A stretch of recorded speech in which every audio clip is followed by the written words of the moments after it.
Before we put our boat up for winter storage, we want to make sure we winterize the fuel system. Sierra International offers a lot of fine products to winterize our fuel system and offer filtration to make sure that we trap any other contaminants come next spring. If we don't winterize our fuel system, next spring we could easily have a tank full of useless fuel.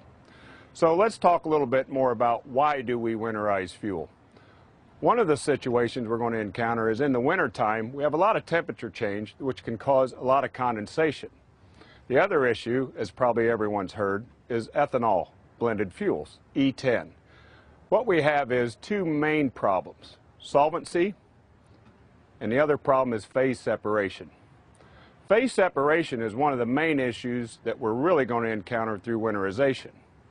Alcohol, which is a big part of the blend for ethanol fuels, is like a sponge. Alcohol will absorb lots of water. So what will happen is, over winterization time, what we'll have is so much water absorption, it will separate from the fuel and fall down into the bottom of the tank. Now, we can prevent this if we properly stabilize the fuel.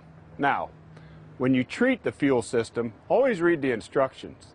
Fuel systems are treated different for winterization versus everyday use, day in and day out running of your boat. Now that we've added our fuel stabilizer into our fuel tank, what we want to do is make sure we have the earmuffs hooked onto the lower unit, make sure we have an adequate supply of water.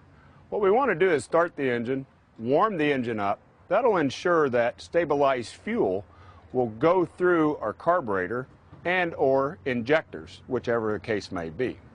Now, before we do that, we want to make sure that we filled our tank up around 95% full. Now, the reason we want to do that is we want to minimize the amount of air above the fuel, and we also want to make sure we allow a little bit of room for expansion. Otherwise, we could overflow fuel, and if you're in dry storage, it could drip down on other boats. So, from there, we'll let it run for a while, shut it off, and then we want to go ahead and check and make sure we've changed all of our filters in case we haven't. So when we come out for the next spring, we're going to have fresh, clean filters, and we'll have a properly treated, fueled system.